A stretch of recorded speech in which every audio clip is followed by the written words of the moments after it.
चेहरा क्यों लटका हुआ है तुम्हारा? लगता है भैया से लड़ाई हुई है, इसीलिए इतनी परेशान है।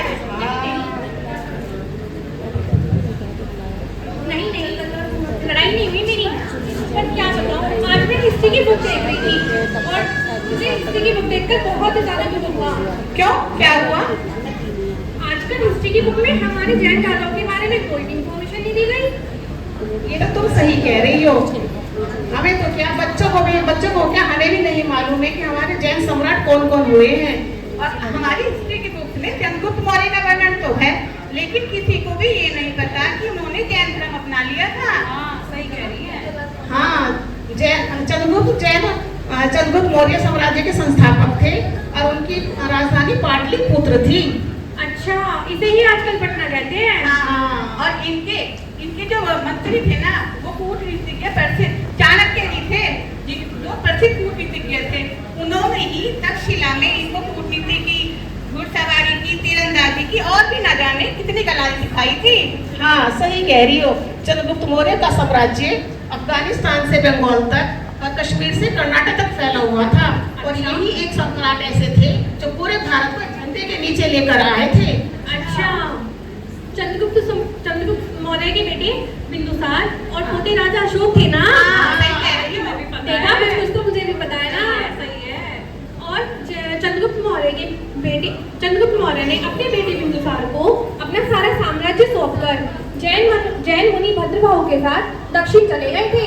हाँ, और इन्होंने कर्नाटक में श्रवण बेलगोला की पहाड़ पर सल्लेखना देवी द्वारा अपने प्राणों का त्याग किया था। और पता है, इस श्रवण बेलगोला पहाड़ी को ही चंद्रगिरी के नाम से जाना जाता है।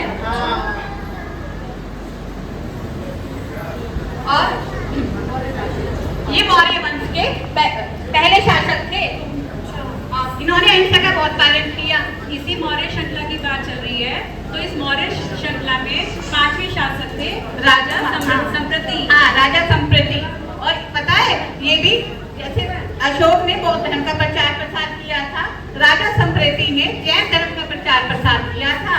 और आप लोग जानते हैं, उन्होंने बहुत सारे मंदिरों का जीर्णोद्धार भी करवाया और 1.25 लाख से ज्यादा जैन प्रतिमाओं की स्थापना की। अच्छा, आप लोग गिरनार जी गए हैं? वहाँ पर हमारा पालीताना मंदिर, आबू दिलवाड़ा मंदिर, राजस्थान में भी ना जाने कितने मंदिरों का निर्माण करवाया इन्होंने। और पता है, गिरनार और पालीताना जो मंदिर है, ये हमारे जैन धर्म के 5 तीर्थ क्षेत्रों में से सबसे बड़े मंदिर माने जाते हैं। और सम्राट संप्रति को जैन अशोक भी कहा जाता है। जैन अशोक इसलिए कहा जाता है क्योंकि ये अहिंसा के बहुत बड़े पुजारी थे और इन्होंने कहना बहुत सारे जैन गुरुओं को विदेशों में भेजा, जिससे कि हमारे विदेशों में भी जैन धर्म का प्रचार प्रसार हो सके। हाँ, और पता है, सम्राट संप्रति के बारे में एक खास बात और है। जब तक वो पूरे दिन में एक जैन मूर्ति स्थापित ना करवा लें या किसी मंदिर का जीर्णोद्धार ना कर लें, तब तक वे अन्न का एक दाना तक ग्रहण नहीं करते थे। और पता है, हाल ही में अभी क्या हुआ है, जैन सम्राट संप्रति के ऊपर पुणे में एक बहुत बड़ा म्यूजियम बना है। पता है आप लोग को? हाँ, हमने भी सुना है ना। तो इसका इनॉग्रेशन अभी हाल में ही, जो महावीर जन कल्याणक महोत्सव था, उस दिन माननीय नरेंद्र मोदी जी ने इसका इनॉग्रेशन किया था। हाँ, हमने इसकी रील देखी है। देखा था ना, इंस्टा पे रील देखी होगी।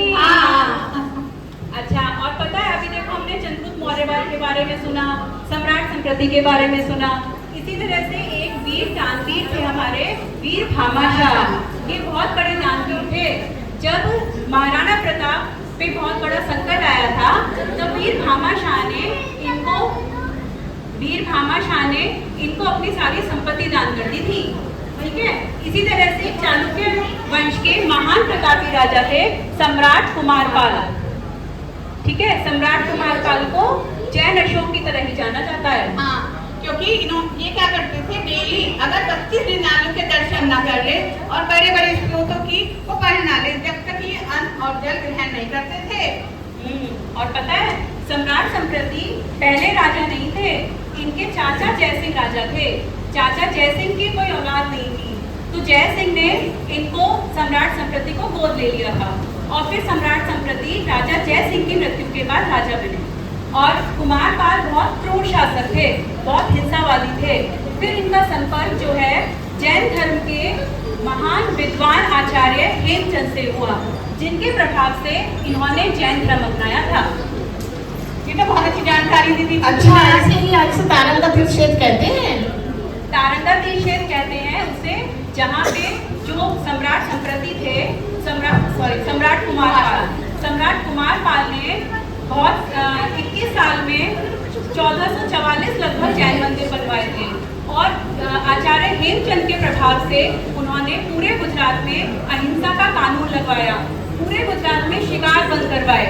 और इसके अलावा जो तारंगा पहाड़ी पर हमारे जैन धर्म के द्वितीय तीर्थंकर अजीतनाथ भगवान है, उनका भव्य मंदिर बनवाया था, तभी उसी को तारंगा तीर्थ क्षेत्र बोला जाता है। हाँ, और ये हिंदू साम्राज्य के आखिरी शासक थे ना। अच्छा, इन्होंने ही गुजरात को सोने की चिड़िया बनाया था। इन्होंने सोने की चिड़िया बनाया था गुजरात को। अच्छा देखो, जैन सम्राटों के बारे में तो बहुत बात हो चुकी थी। क्या कोई रानी भी हुई है हमारे जैन शासक हुई है ना, उनसे भी बहुत बहादुर लक्ष्मीबाई से, रानी अबक्का चौटा। अच्छा। कर्नाटक के उल्लाल की महारानी रानी अबक्का चौटा। चौटा वंश एक जैन राजवंश था, जैन राजवंश की रानी थी हमारी महारानी रानी अबक्का चौटा। अच्छा, और मुझे तो शायद मैंने कहीं पढ़ा है कि 2023 में रानी अबक्का के ऊपर कोई डाक टिकट भी जारी किया है सरकार ने। और अच्छा, अगर मैं गलत नहीं हूँ तो हमारी भारतीय नौसेना में एक जहाज का गश्ती जहाज का नाम ICGS रानी अबक्का भी रखा गया है। और पता है रानी अबक्का इतनी बहादुर थी कि इन्होंने अकेले 40 साल तक पुर्तगालियों का सामना किया था, और पुर्तगालियों के खिलाफ टैक्स न देने का निर्णय लिया और अपनी नौसेना बनाकर उनको परास्त किया था। इसीलिए इनको अभय रानी कहा जाता है। अच्छा, फिर तो ये लक्ष्मीबाई है। हाँ, तभी तो इनको तुलुनाट की लक्ष्मीबाई कहते हैं। ये सब तो हमारे लिए बहुत गौरव की बात है। हाँ, सही बात है। और बताओ, जो रानी अबक्का देवी है, इनके ऊपर हिंदी और इंग्लिश में काफी सारी बुक्स हैं, जैसे Abhaya Rani Abbakka, eternal shadow of bravery, self respect and independence. इसके साथ साथ हमारे एजुकेशन डिपार्टमेंट ने NCERT की इंग्लिश की पूर्वी की बुक में रानी अबक्का देवी पर एक चैप्टर भी दिया हुआ है। अच्छा, चलो चलो, जैन सम्राटों के बारे में तुमने बहुत कुछ जान लिया, लेकिन जनगणना के बारे में तो बताओ, क्या हो रहा है? जनगणना चल रही है। हाँ, जनगणना चल रही है, इसका मालूम नहीं है। जनगणना ऑनलाइन भी हुई थी। अच्छा, ऑनलाइन भी हुई थी और ऑफलाइन भी चल रही है। और इसका एक चरण तो चल रहा है, साथ इसका दूसरा चरण अगले साल 2027 फरवरी में स्टार्ट होगा। अच्छा, हाँ, और जनगणना में हमें अपनी सबको सही जानकारी भरनी है। जैसे हमारा धर्म क्या है? जैन। तो इसका कोड है 04, तो सभी को 04 पे निशान लगाना है। ठीक। और अपना गोत्र भी जैन भरना है, और अपनी जाति भी जैन भरनी है, जिसका कोड है 0756।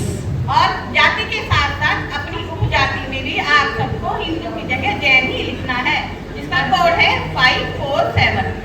और हमारी मातृभाषा है प्राकृत। तो सभी को मातृभाषा क्या बननी है? प्राकृत।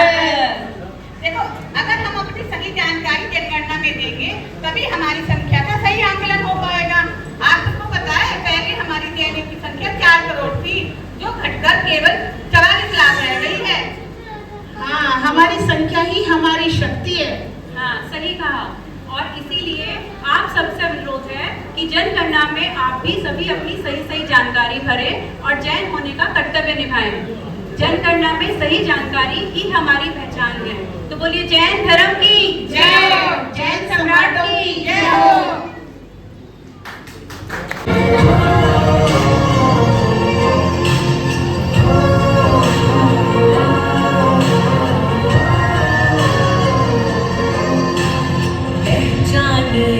श्रद्धा एक जैनम जयति शासनम, नारा है एक धारा है एक जैनम जयति शासनम, आदिनाथ से महावीर तक जैनम जयति शासनम, चारों दिशाएं यही गुनगुनाए जैनम जयति शासनम, साथ गाए हम आज दोहराए जैनम जयति शासनम। दिशाएं